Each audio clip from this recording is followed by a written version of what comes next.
বনে ইসরায়েলের একজন আল্লাহ বলি, তার নাম ছিল জুরাইজ। বনে ইসরায়েলের বড় একজন আল্লাহ বলি ছিলেন, আবেদ, অনেক আল্লাহর ইবাদত করতেন। ওনার একটা হুজরাখানা ছিল, ইবাদতখানা ছিল। উনি ওই ঘরের মধ্যে শুধু আল্লাহর ইবাদত করতেন, দিন রাত আল্লাহর ইবাদত করতেন। বেশি বেশি করে তাহাজ্জুদের নামাজ আদায় করতেন। কিসের নামাজ? তাহাজ্জুদের নামাজ। তাহাজ্জুদের নামাজ ছাড়া আল্লাহর ওলি হওয়া যাবে? আল্লাহর ওলি হওয়া যাবে না। ফরজও পড়তে হবে, আল্লাহর নৈকট্য লাভের জন্য আপনাকে বেশি বেশি নফল ইবাদত করতে হবে, তাহাজ্জুদ পড়তে হবে। ওই আল্লাহর ওলি জুরাইজ বেশি বেশি আল্লাহর ইবাদত করতেন, তাহাজ্জুদের নামাজ আদায় করতেন।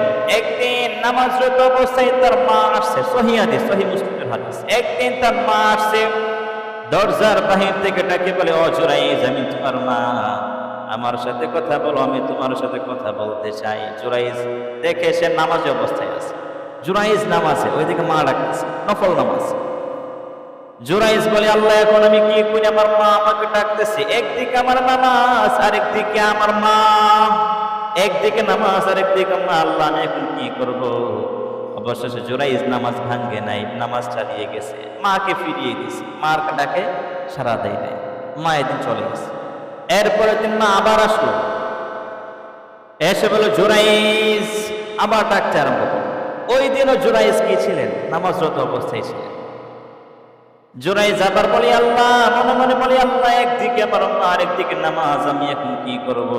আমি তো নামাজরত অবস্থায় আছি, মা ডাকে সারা দিব নাকি নামাজ আদায় করব? এখন কি করব আমি? এই দিনও জুরাইজ তার ডাকা সারা দেয় না, মা ডাকা সারা দেন নাই। মা এদিনও চলে গেছে।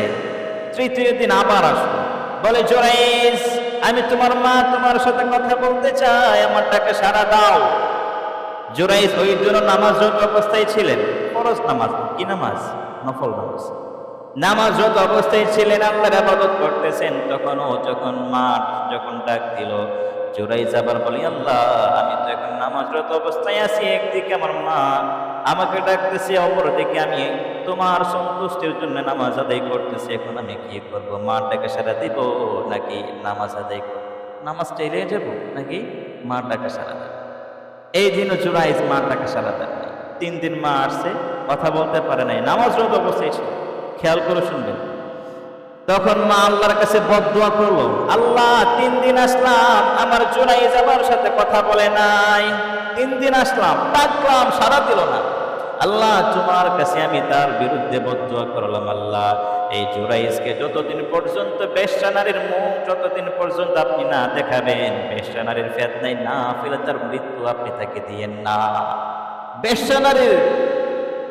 বেশ্যা নারীর মুখ যতদিন পর্যন্ত আমার জুরাইজ না দেখবে, ততদিন পর্যন্ত আল্লাহ তাকে মৃত্যু দিয়েন না। মুহূর্তের মধ্যে তার দোয়াটা আল্লাহ তাআলা কবুল করে নিয়েছে। বদদুয়া তারপরকে ডিরেক্টলি আল্লাহ কবুল করে নিয়েছে। কিছুদিন পরে বনে ইসরায়েলের লোকেরা জুরাইজকে বেশি বেশি আল্লাহর ইবাদত করত, আলোচনা করতেছে, এই জুরাইজ এত ইবাদত করে, আলাদা একটা ইবাদত খানায় তা আছে, অনেক ইবাদত করে সে, এরকম একটা সমাজে আলোচনা করতে লাগলো। তখন একটা বেশ্যা নারী তাদেরকে বলতে লাগলো, যদি তোমরা চাও তাহলে আমি অনেক সুন্দর, অনেক সুন্দরী, আমি তাকে আমার ফিতনায় তাকে ফেলতে পারো, যদি তোমরা চাও। বলো, ঠিক আছে, তুমি তাকে ফিতনায় ফেল, তোমার ফিতনায় ফেল। ওই নারী, বেশ্যা নারী, একদিন আসলো হুজরাখানায়, ইবাদতখানায় এসে ডাক দিল, জুরাইজ, দেখো আমি কত সুন্দরী, দেখো আমার চেহারা কত সুন্দরী। জুরাইজ বলে, আমি আল্লাহকে ভয় করি, আমি তোমার দিকে তাকাবো না। বেশ্যা নারী সেখান থেকে ফিরে আসলো না, কোনো কাজ হলো না, তাকে ফিতনায় ফেলতে পারলো না। আল্লাহর ওলির দরবারে জুরাইজের ইবাদতখানায় একজন রাখাল আসতো, মাঝে মধ্যে রাখালে সেখানে বিশ্রাম নিত। আল্লাহর ওলির দরবারে একটা মেষ চড়াইতো, রাখাল ছাগল চড়াইতো, উনি মাঝে মধ্যে ওই জুরাইজের হুজরাখানায় আসতো, ইবাদতখানায় আসতো। বেশ্যা নারী দেখে জুরাইজকে ফিতনায় ফেলতে পারে না, এখন কি করবে? এখন ওই বেশ্যা নারী সে বুদ্ধি খাটলো যে এ রাখালের সাথে আমার যেরকম ভাবে অপকর্ম করতে হবে। রাখালের সাথে, রাখালের কাছে গেল, রাখাল, দেখো রাখাল, আমি কত সুন্দরী, দেখো। রাখালও দেখে তার ফিতনায় পড়ে। এক সময় এই রাখাল আর এই বেশ্যা নারী তার জিনা করল। জিনা করার পরে এখন তাদের পেটে বাচ্চা, ওই বেশ্যা নারীর পেটে বাচ্চা। এক সময় সন্তান দুনিয়াতে আসে। এখন লোকেরা বলা বলি করতেছে, এই তোর তো বিয়ে হয়নি, বাচ্চা আসলো কোথায় থেকে? তোর তো বিয়ে হয় নাই, বাচ্চা আসলো কোথায় থেকে? তখন এই পেশানের গুলো, ওই যে হুজরাখানা, ইবাদতখানায় আল্লাহ ওলি জুরাইজ, এই জুরাইজ আমার সাথে এরকম অপকর্ম করছে। আমার এই যে বাচ্চা, এটা ওই জুরাইজের। সবাই বললো তাই নাকি? আমরা তো জানতাম উনি অনেক বড় আল্লাহর ওলি, এত খারাপ কাজ উনি করছে। সবাই বলো দর ওকে। সবাই এগুলো জুরাইজের ইবাদতখানায় বলে, জুরাইজ নেমে আসেন, আপনি তো খুব আল্লাহর ওলি, সারাদিন সারা রাত তাহাজ্জুদে নামাজ আদায় করেন, আল্লাহর অনেক বন্দেগী করেন, আপনি এত বড় একটা খারাপ কাজ করেছেন, আমরা তো এটা কল্পনা করতে পারি নাই। আপনি নেমে আসেন। জুরাইজকে ধরে টেনে নিচে নামানো হলো, ওনার ইবাদতখানা ভেঙে ফেলা। জুরাইজ বলে, কি ব্যাপার, আমি তো কোনো কিছুই জানি না, আমাকে মারতেছে কেন, আমার ইবাদতখানা কেন ভাঙলাম? লোকেরা বলা বলি করতেছে, জুরাইজ তুমি তো আল্লাহর ওলি সেজেছো, কিন্তু তুমি তো আল্লাহর ওলি না, তুমি একটা ভণ্ড। তুমি কি ভণ্ড? জুরাইজ বলে, কি হয়েছে, আমি কি ভণ্ডামি করলাম?